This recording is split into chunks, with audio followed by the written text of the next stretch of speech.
లగచర్ల పోరాటం జాతీయ స్థాయికి చేరుకుంది. నిజంగా లగచర్ల అనేది భూ పోరాటం అని ఏ విధంగా అనవచ్చో, దీంట్లో ముఖ్యంగా ఈ అంశంలో మహిళలే ప్రధానంగా విక్టిమ్స్ అవుతున్న పరిస్థితి చాలా క్లియర్ గా కనిపిస్తుంది. మహిళలను లగచర్లలో ఏ విధంగా పోలీసులు అర్ధరాత్రి వెళ్లి హింసించారో, ఏ విధంగా వేధింపులకు పాల్పడ్డారో అనేది ప్రపంచం అంతా కూడా చాలా స్పష్టంగా చూస్తున్న పరిస్థితి. మరోవైపు లగచర్లకు సంబంధించి అక్కడ మహిళలతో అక్కడ ఏం జరుగుతుందనేది ఫ్యాక్ట్ ఫైండింగ్ కి వెళ్ళడానికి వెళ్తున్న మహిళా సంఘాల నేతలను కూడా, వాళ్ళ పట్ల కూడా పోలీసులు చాలా అమానుషంగా ప్రవర్తించిన ఘటన ఇవాళ జరిగింది. వాళ్ళంతా కూడా ప్రభుత్వ తీరు పట్ల నిరసన వ్యక్తం చేస్తున్నారు, ఖండిస్తున్నారు. అంటే నిజ నిర్ధారణ కోసం మేము వెళ్లే క్రమంలోనే మీరు ఈ స్థాయిలో మమ్మల్ని ఈ విధంగా వేధింపులకు గురి చేస్తుంటే, ఉద్యమించి మమ్మల్ని ఈ విధంగా హెరాస్ చేస్తుంటే, మీరు అమాయక లంబాడ గిరిజన మహిళలను ఏ విధంగా వేధించారో మాకు ఇక్కడే క్లియర్ గా అర్థమైపోయిందని వాళ్ళు మాట్లాడిన పరిస్థితి కనిపిస్తోంది. మనతో ఇవాళ దీనికి సంబంధించి మాట్లాడడానికి బీఆర్ఎస్ నేత గొంగుడి సునీత గారు మనకి లైవ్ లో అందుబాటులో ఉన్నారు. గుడ్ ఈవినింగ్ అండి. సునీత గారు, ఎక్కడ చూసినా కూడా మహిళల పట్ల ఏదైనా సరే మహిళలకు సంబంధించి చట్టపరంగా నిజంగా ఏమైనా ఉన్నా కూడా పోలీసులు ఎట్లా వ్యవహరించాలి, ఏంటి, ఏ సందర్భాల్లో మహిళల పట్ల ఎట్లా ఉండాలనేది ప్రత్యేక చట్టాలు ఉన్నాయి, ప్రత్యేక రూల్స్ అండ్ రెగ్యులేషన్స్ ఉన్నాయి, విధి విధానాలు ఉన్నాయి. కానీ అవేవి పట్టించుకోకుండా మొదటగా లగసిటలో మహిళలపైన ఆ స్థాయిలో దౌర్జన్యం చేయడమే అమానుషం. నిజంగా వాళ్ళంతా కూడా అంటే హ్యూమన్ రైట్స్ వైలేషన్ అనేది అక్కడ చాలా క్లియర్గా కనిపిస్తుంది. మహిళా హక్కుల వైలేషన్ కనిపిస్తుంది, అండ్ గిరిజనుల హక్కుల వైలేషన్ కూడా, రైట్స్ వైలేషన్ కూడా చాలా క్లియర్గా కనిపిస్తుంది. మరోవైపు అంటే అమాయకులని వేధించడం ఒక ఎత్తు, ఉద్యమాలు చేసి మహిళల హక్కుల కోసం పోరాడుతున్న వాళ్ళ పట్ల కూడా దౌర్జన్యంగా వ్యవహరించడాన్ని ఎట్లా చూడాల్సిన అవసరం కనిపిస్తుంది. అండ్ దశాబ్దాలుగా మహిళల హక్కుల కోసం పోరాడుతున్న POW నాయకులు సంధ్య ఉన్నారు. అంటే బట్టలు చినిగిపోయే స్థాయిలో కానిస్టేబుల్ దౌర్జన్యపూరితంగా వ్యవహరించడానికి వాళ్ళు తీవ్రంగా ఖండిస్తున్న సిచ్యువేషన్. అంటే ఏం జరుగుతుంది అనుకోవాలి మహిళల పట్ల రేవంత్ సర్కార్లో? యథా రాజా తదా ప్రజ. రాజు నియంత్ర పోకడా, ఒక నియంత పోకడా, ఆయన మాట తీరు, ఆయన భాష తీరు ఏదైతే ఉందో అదే ఈరోజు పార్టీ కార్యకర్తలు కానీ పోలీసులు కూడా అదే వ్యవహారంలోకి వెళ్ళిపోయినారు. అంటే ఈరోజు ముఖ్యమంత్రి గారు ఏ బాటలో నడుస్తున్నారో, ఏ భాష మాట్లాడుతున్నారో కింద ఉన్న పోలీస్ అధికారులు కూడా, ఈవెన్ పార్టీ కార్యకర్తలు, కాంగ్రెస్ పార్టీ కార్యకర్తలు, నాయకులు కూడా అదే అవలంబిస్తూ ఉన్నారు. లగచర్ల ఘటనే కాదు, గతంలో అనేక ఘటనలు, అంటే ఈ తెలంగాణ రాష్ట్రంలో 10 నెలల నుంచి అనేక అరాచకాలు మహిళల మీద జరుగుతూ ఉన్నాయి, లైంగిక దాడులు జరుగుతూ ఉన్నాయి. ఒక్క బాధితురాలిని కూడా పరామర్శించింది లేదు, వాళ్ళని ఓదార్చింది లేదు, వాళ్ళకి ధైర్యం చెప్పింది లేదు, కఠినమైన చర్యలు కూడా లేవు. అదేవిధంగా లగచర్లలో జరిగిన పరిస్థితిలో కూడా గిరిజన మహిళల మీద అఘాయిత్యాలు జరిగితే గిరిజన మహిళల ఇళ్లలోకి పోయి రాత్రిపూట కరెంటు తీసేసి, పోలీసు వాళ్ళే కాదు, పోలీసుల వాళ్ళ వెంబడి కాంగ్రెస్ పార్టీ నాయకులు, కార్యకర్తలు వాళ్ళ ఇళ్లలోకి పోయేసి అసభ్యంగా మాట్లాడటమే కాకుండా వాళ్ళ మీద చేయి చేసుకోవడం, వాళ్ళని లైంగిక దాడులకు గురి చేయడం అనేది నిజంగా శోచనీయం. అట్లాంటి సంఘటనలు జరిగితే వాళ్ళు బాధపడుతూ మళ్ళీ పోలీసు వాళ్ళకి చెప్పుకోవడానికి వస్తే అక్కడ కూడా వాళ్ళను మరి నిర్బంధాలకు గురి చేసే పరిస్థితి ఉన్నది. మరి అక్కడున్న పరిస్థితిని చెప్పుకోవడానికి, ఎందుకంటే స్వయంగా లగచర్ల ఎమ్మెల్యే గారే ఈరోజు ముఖ్యమంత్రి గారు, ఇక వాళ్ళ గోడ ఎవరికి చెప్పుకోవాలి? ఎవరికి చెప్పుకున్నా మా కష్టం చేస్తుందని చెప్పి వాళ్ళు ఆలోచించుకొని తెలంగాణ భవన్కి వచ్చి కేటీఆర్ గారిని, మరి మీరే మాకు దిక్కు, మమ్మల్ని స్వయంగా మా ఎమ్మెల్యేనే ఆగం చేస్తూ ఉన్నాడు, మా భూములు గుంజుకుంటా ఉన్నాడు, మాకు అన్యాయం జరుగుతుందని అడగడానికి పోతే మహిళల మీద ఈ విధంగా అరాచకాలు సృష్టిస్తున్నారని చెప్పి వాళ్ళు బాధను వెళ్ళబోసుకున్నారు. ఈరోజు అట్లాగే ఇంతకుముందు మీరు చెప్పినట్టుగా POW నాయకురాలు సంధ్య గారు ఎక్కడ కూడా బాధలు ఉన్నాయంటే, ఎక్కడ ప్రజలు కష్టాలు పడుతున్నారంటే అక్కడికి వెళ్ళి వాళ్ళతో మాట్లాడి పరామర్శించి వాళ్ళ తరఫున పోరాటం చేసే నాయకురాలు సంధ్య గారు. అట్లాంటి సంధ్యక్క కూడా ఈరోజు వాళ్ళ గురించి తెలుసుకుందామని చెప్పి వెళ్తే వాళ్ళని కూడా ఈరోజు అడ్డుకోవడం అమానుషమైనటువంటి విషయం. పోలీసు వాళ్ళకి నేను ఒక మాట చెప్పదలుచుకున్నా ఈ సందర్భంగా, థ్యాంక్స్ మీరు నాకు ఆపర్చునిటీ ఇచ్చినందుకు. పోలీసు వాళ్ళు మిమ్మల్ని వాడుకుంటున్నది, ఈ ప్రభుత్వం మిమ్మల్ని వాడుకుంటున్నది, మిమ్మల్ని ఆగం చేస్తుంది. గతంలో వాకపల్లి నుంచి అస్సాం వరకు జరిగిన సంఘటనలో పోలీసులు ప్రజల మీద దాడి చేసినప్పుడు కోర్టులు కలువ చేసుకొని పోలీసుల మీద యాక్షన్ తీసుకోమని చెప్పి అధికారులను ఉద్యోగాల్లోంచి బయటికి నెట్టేసిన పరిస్థితి. ఈరోజు మీరు కూడా మీ బతుకుల్ని బలి చేసుకోకండి. రేవంత్ రెడ్డి గారు ధైర్యం చూసుకోను, కాంగ్రెస్ పార్టీ ధైర్యం చూసుకోను, మీరు కనుక ఇట్లాంటి అరాచకాలకు దిగితే రేపు మీ బతుకులు ఆగమైతాయి అనే మాట నేను పోలీస్ వాళ్ళకి చెప్తా ఉన్నాను. మీరు న్యాయంగా, ధర్మంగా వ్యవహరించండి, చట్టానికి లోబడి వ్యవహరించండి. అడ్డుకునే మాట మీకు ఎవరు చెప్తున్నారో స్పష్టత ఇవ్వండి, పారదర్శకంగా పనిచేయండి. మమ్మల్ని సీఎం రేవంత్ రెడ్డి గారు POW నాయకురాలని రానియొద్దన్నారని చెప్తే చెప్పండి, లేదు మీరే చట్టాన్ని చేతిలోకి తీసుకొని మీరే నిర్ణయాలు తీసుకొని పనిచేస్తున్నారా? పోలీసులు కూడా స్పష్టతనివ్వాలి. ఎందుకంటే వాక్పల్లిలో ఏం జరిగింది, అక్కడ పోలీసుల అధికారులను మరి ఉద్యోగాల నుంచి బర్తరఫ్ చేసిన పరిస్థితి వచ్చింది.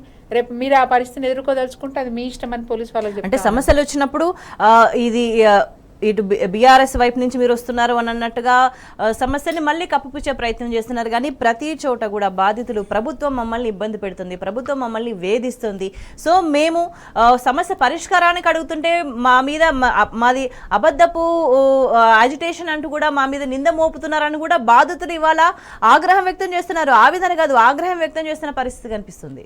మొన్న కలెక్టర్ గారిని వాళ్ళు నిలదీసినారు. కలెక్టర్ గారు కూడా మంచి స్టేట్మెంట్ ఇచ్చారు. వాళ్ళు నా మీద దాడి చేయలేదు, ఆ పదం వాడకండి అని మీడియా వాళ్ళకు కూడా చెప్పారు. మీరు ఆ దాడి అనే పదం వాడకండి, వాళ్ళు ఆవేశంతో ఉన్నారు, ఆగ్రహంతో ఉన్నారు, నన్ను నిలదీసినారు, అది వాస్తవము. అంత మాత్రాన భూమి పోతున్నప్పుడు, ఉపాధి పోతున్నప్పుడు ఎవరైనా ఆవేశాలకు లోనవుతారు, దాన్ని దాడి అనే మాట మాట్లాడకూడదని చెప్పేసి చాలా స్పష్టంగా కలెక్టర్ గారు ఆయన అట్లా మాట్లాడితే ప్రభుత్వ అనుకూల మీడియా కావచ్చు వీళ్ళంతా కూడా కుట్ర అనే పదాన్ని వాడుతున్నారు. కుట్ర అనే మాట, దాడి అనే మాటలు మాట్లాడుతూ ఉన్నారు. సో నిజంగా కూడా శోచనీయం.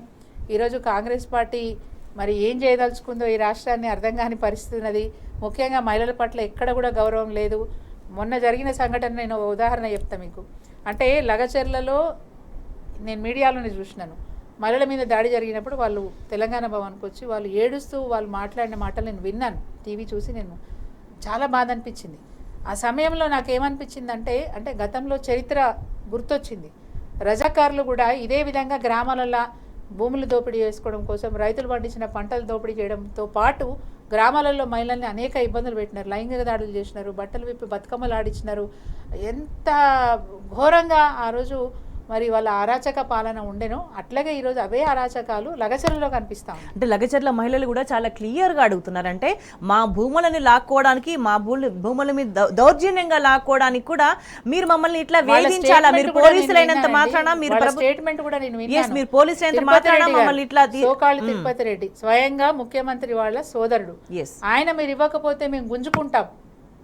ఏం దౌర్జన్యం మీద ఎట్లా గుంజుకుంటారు? మహిళల్ని కూడా ఎట్లా పడితే అట్లా మాట్లాడడం, బెదిరించడం, భూములు గుంజుకోవడానిక మీకు అధికారం ఇచ్చింది, అవకాశం ఇచ్చింది?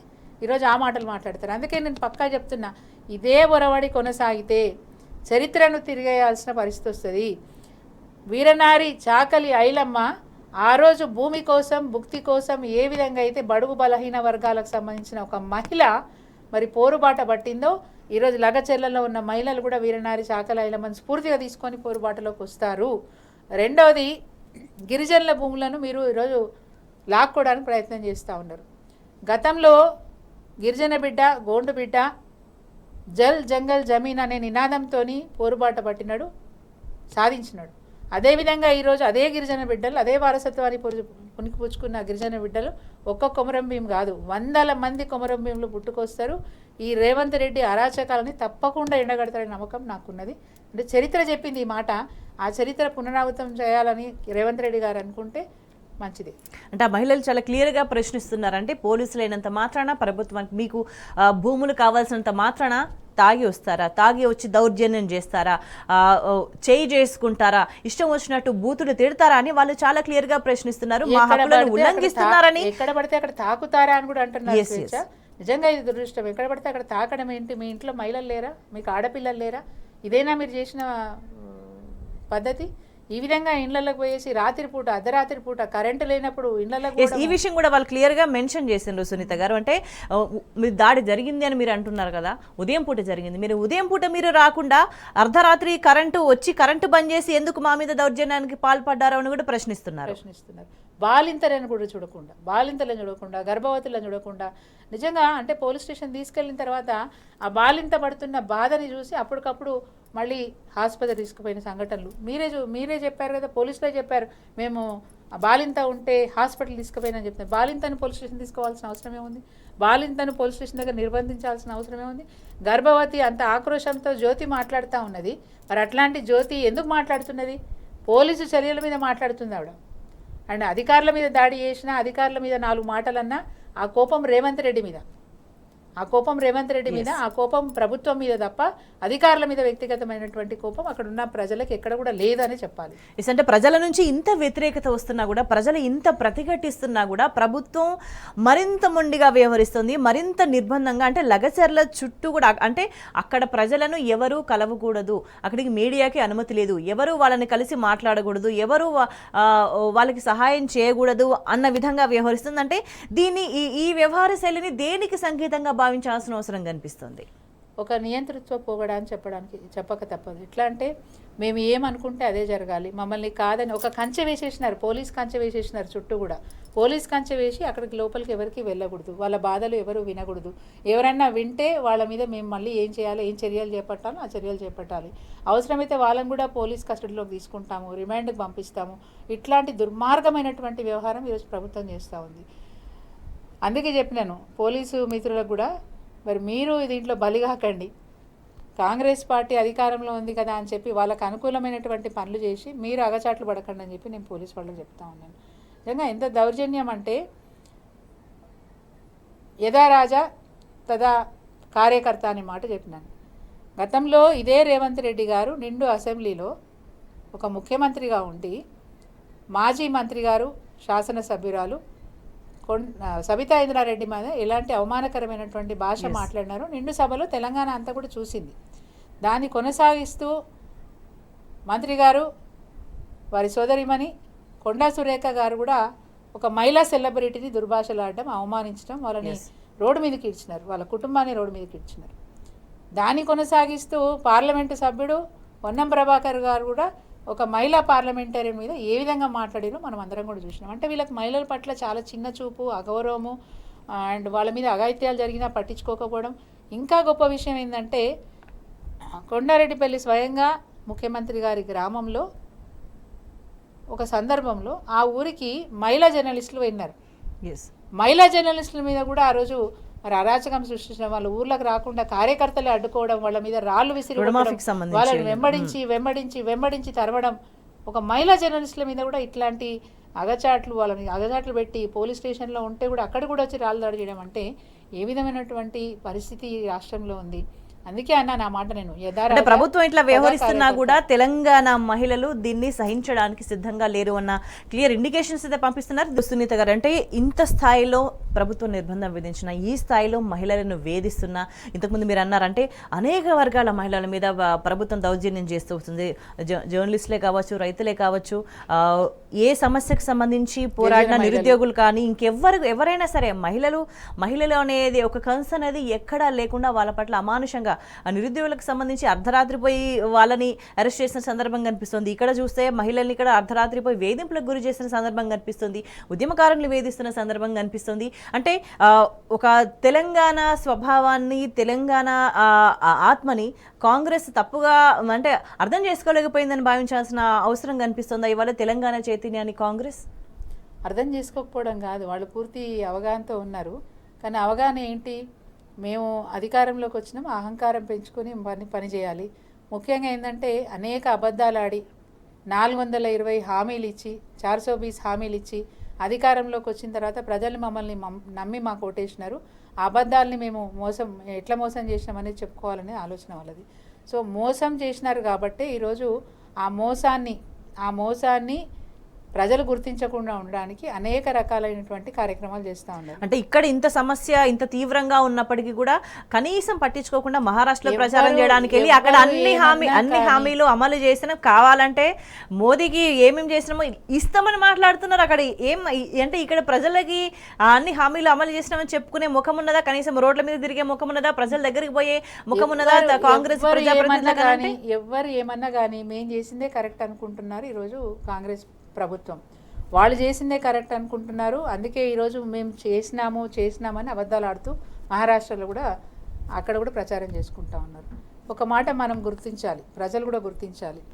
ఈ రాష్ట్రంలో అప్పులున్నాయి, సంక్షేమ పథకాలు ఇచ్చిన హామీలు మేము నెరవేర్చలేకపోతున్నాం, చేయట్లేదు. ఎక్కడ కూడా జాప్యం చేస్తూ ఉన్నారు. రుణమాఫీ సగం చేసినారు, ఉచిత బస్సు అన్నారు, సగం బస్సులు తీసేసిర్రు. సో కొన్ని గ్రామాలకు బస్సులే లేకుండా చేసిండ్రు. ఈ విధంగా చేసుకుంటూ వాళ్ళు ఈరోజు ఇక్కడ డబ్బులు లేవు, నిధులు లేవని చెప్పి మహారాష్ట్రకు మాత్రం ఎన్నికలకు ఇక్కడి నుంచే డబ్బు సంచులు పంపిస్తూ ఉన్నారు. గతంలో ఏది వేరే రాష్ట్రంలో జరిగితే కూడా ఇక్కడి నుంచే డబ్బు సంచులు పోయినాయి. ఈరోజు మహారాష్ట్రలో మరి ప్రియాంక గాంధీ ప్రచారానికి వెళ్తే, లేకపోతే ఇక్కడున్న నాయకులు అక్కడ ప్రచారానికి వెళ్తే ఇక్కడి నుంచే హెలికాప్టర్లు పోతాయి. పైగా ముఖ్యమంత్రి గారు అక్కడ మాట్లాడుతూ ఏం చెప్తున్నారు, మీరు అన్నట్టుగా 6 గ్యారెంటీలు మేము అమలు చేసినాం, కావాలంటే నరేంద్ర మోడీని టీం పంపించుకొని చూసుకోమని చెప్పండి అని అక్కడ కూడా అబద్ధాలు ఆడుతూ ఉన్నారు. అంటే అబద్ధాల పునాదుల మీద పేక మెడలు కట్టిన రేవంత్ రెడ్డి రేపు ఎక్కడ పోయినా ఇవే విషయాలు చెప్పుకుంటూ కుప్పగూలిపోయే పరిస్థితి ఉంటుంది కాంగ్రెస్ పార్టీకి దరిద్రం పట్టిందని చెప్పాలి. ఎందుకంటే కాంగ్రెస్ పార్టీలో అనేక మంది సీనియర్లు ఉద్దండులు ఉన్నారు. వాళ్ళందరినీ పక్కకు పెట్టి ఈరోజు రేవంత్ రెడ్డి, ఆయన శిష్యుడు మహేష్ కుమార్ గౌడ్, వీళ్ళిద్దరు చాలు చెట్టుకు చీడ పడితే ఆకులలో చీడ కనబడ్డప్పుడే మందేసుకోవాలి, ఆకులకు చీడపురుగు కనబడితే మందేసుకోవాలి. దీన్ని సీనియర్ నాయకులు ఇట్లనే వదిలేస్తే మాత్రం వేళ్లతో పాటు చెట్టు తినేస్తుంది ఆ పురుగులే ఈ రెండు, రేవంత్ రెడ్డి, మహేష్ కుమార్ గౌడ్. వీళ్ళిద్దరి వల్ల కాంగ్రెస్ పార్టీ భూస్థాపితం అయిపోయే పరిస్థితి ఉన్నది. లగచర్ల కావచ్చు, మూసీ కావచ్చు, హైడ్రా కావచ్చు, ఆశా వర్కర్లు రోడ్డు మీదకి వచ్చే విషయం కావచ్చు, కానిస్టేబుల్ల కుటుంబాలు రోడ్డు మీదకి వచ్చే విషయం కావచ్చు, ముఖ్యంగా గురుకుల పాఠశాలలో చదువుకుంటున్న విద్యార్థులు ఈరోజు చనిపోతే కూడా ఆ కుటుంబాలని పరామర్శించకపోవడం, వాళ్ళకి ధైర్యం చెప్పకపోవడం, అనేక మంది గురుకుల విద్యార్థులు ఆసుపత్రి పాలైతే కూడా వెళ్ళి కనీసం చూసి రావడం పరిస్థితి కూడా ఈరోజు లేదు. అంటే కాంగ్రెస్ అధికారుల మీద నిరుద్యోగుల మీద లాఠీ చార్జులు, వాళ్ళ మీద నిర్బంధాలు, వాళ్ళ మీద కేసులు, తద్వారా వాళ్ళ భవిష్యత్తును నాశనం చేసే ప్రయత్నం ఈ ప్రభుత్వం చేస్తూ ఉంది. అన్ని వర్గాల వాళ్ళు ఈరోజు రోడ్డు మీదకి వస్తున్నారు, నిరసనలు వ్యక్తం చేస్తూ ఉన్నారు. ఇంత ఘోరమైనటువంటి ఒకవైపు జూనియర్ డాక్టర్లు, ఇంకోవైపు ఆశా వర్కర్లు, గ్రామ పంచాయతీలో పనిచేసే సిబ్బంది, పారిశుద్ధ్య సిబ్బంది, మున్సిపాలిటీలో పనిచేసే పారిశుద్ధ్య, ఆఖరికి మిడ్ డే మీల్స్ మధ్యాహ్న భోజనం వండి పెట్టే మహిళలు కూడా ఈరోజు రోడ్డు మీదకి వస్తున్నారు. అంటే ఏ విధంగా ఈ పరిస్థితి ఉంది, ఏ విధంగా ఈ పాలన ఉందని మనకు అద్దం పట్టినట్టు కనిపిస్తూ ఉంది. వీళ్ళు ఎంతసేపు మసిబూసి మారడిగాయ చేసే ప్రయత్నమే ఈ ప్రభుత్వం చేస్తుంది. మహిళల పట్ల అనేక అఘాయిత్యాలు జరుగుతున్నా ఏ ఒక్క అఘాయిత్యం మీద కూడా కఠినంగా వ్యవహరించలేదు. గతంలో తొలి ముఖ్యమంత్రి కేసీఆర్ చాలా స్పష్టంగా చెప్పినారు అసెంబ్లీలో. గర్వంగా అనిపించింది ఆ రోజు. ఒక మహిళ సభ్యులుగా చాలా గొప్పగా అనిపించింది. ఎవరైనా ఆకతాయిలు ఆడపిల్లల వైపు చెడుగా చూస్తే వాళ్ళ గుడ్లు బీకేస్తా అన్నాడు, కనుగుడ్లు బీకేస్తా అన్నాడు. అంటే దాని అర్థం ఏంటంటే అంత కఠినంగా నేను వ్యవహరిస్తా అని చెప్పినారు. దానికి తగినట్టుగానే షీ టీమ్స్లను పెట్టి, భరోసా కేంద్రాలు పెట్టి మహిళలకు గొప్ప ధైర్యాన్ని ఇచ్చిన ముఖ్యమంత్రి కేసీఆర్ గారు. కానీ రేవంత్ రెడ్డి వచ్చిన ఈ 10 నెలల కాలంలో అనేక అఘాయిత్యాలు, మహిళల పట్ల అనేక అఘాయిత్యాలు, అనేక దాడులు, లైంగిక దాడులు, అనేక అరాచకాలు ఇన్ని జరుగుతున్నా లగచర్లలో ఇంకా లేటెస్ట్గా గిరిజన మహిళల మీద కూడా లైంగిక దాడి జరిగితే పట్టించుకొని ఈ ప్రభుత్వం ఇంకా ఏం చేస్తుంది ఈ మహిళలకు? ఈ రాష్ట్రం ఏమైపోతుంది? తప్పకుండా మళ్ళీ చాకలైలమ్మ పుట్టుక రావాల్సిందే, తగిన బుద్ధి చెప్పవలసిందే. ఇంత అరాచకాలకు ఒడిగడుతున్న కాంగ్రెస్ పార్టీని ఈరోజు గ్రామాలలో ఉన్న మహిళలు, ఒక లగచర్ల మాత్రమే కాదు, ఈ రాష్ట్రంలో ఉన్న మహిళలు కూడా సిగ్గుపడతా ఉన్నారు. ఇట్లాంటి వాళ్ళక మేము ఓటేసింది.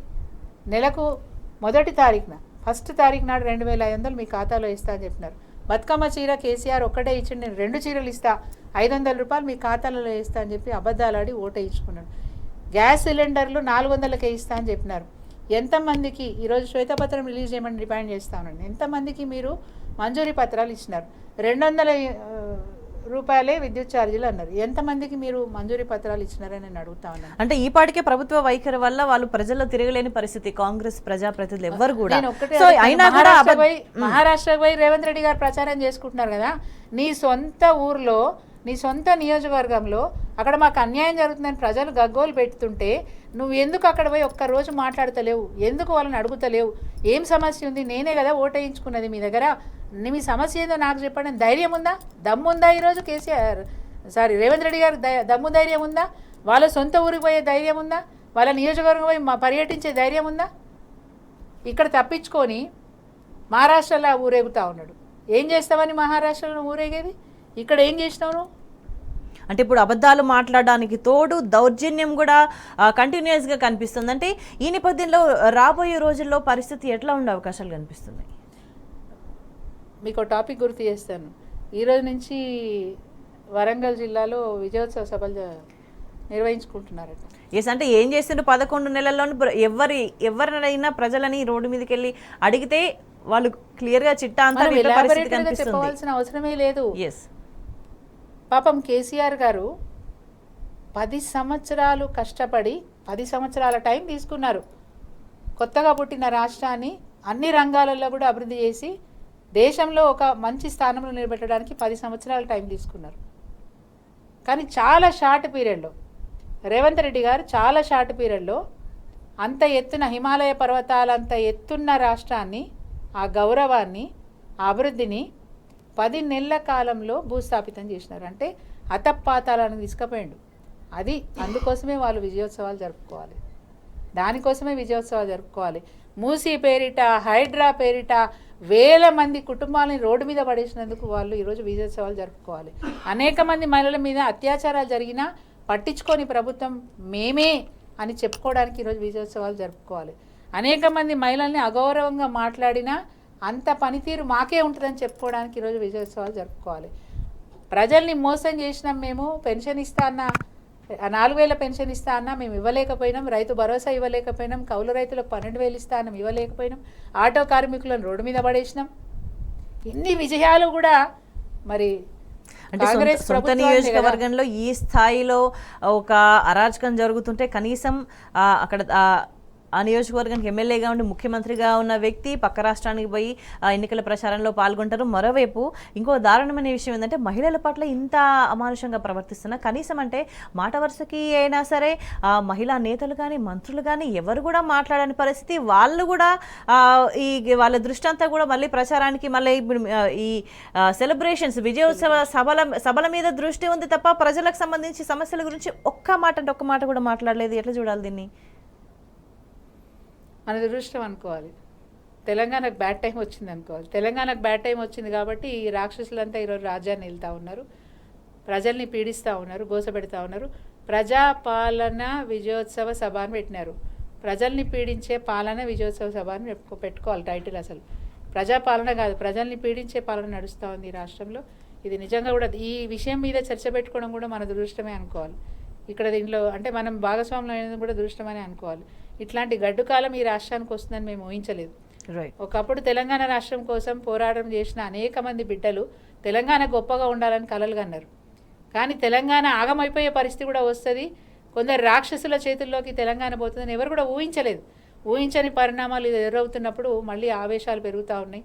తప్పకుండా తెలంగాణలో ఉన్న ప్రజలంతా కూడా కేసీఆర్ గారి నాయకత్వంలో మళ్ళీ కూడా ఒక ఉద్యమాన్ని చేపడతారు. ఈ రాక్షస పాలన అందమందించే ప్రయత్నం తప్పకుండా చేస్తారు. రైట్, థ్యాంక్ యూ సునీత గారు. అంటే ఏదేమైనా కూడా లగచర్ల బాధితులంతా కూడా తమకి న్యాయం జరిగే వరకు ఈ పోరాటాన్ని ఆపే ప్రసక్తే లేదని తేల్చి చెప్తున్న పరిస్థితి కనిపిస్తోంది.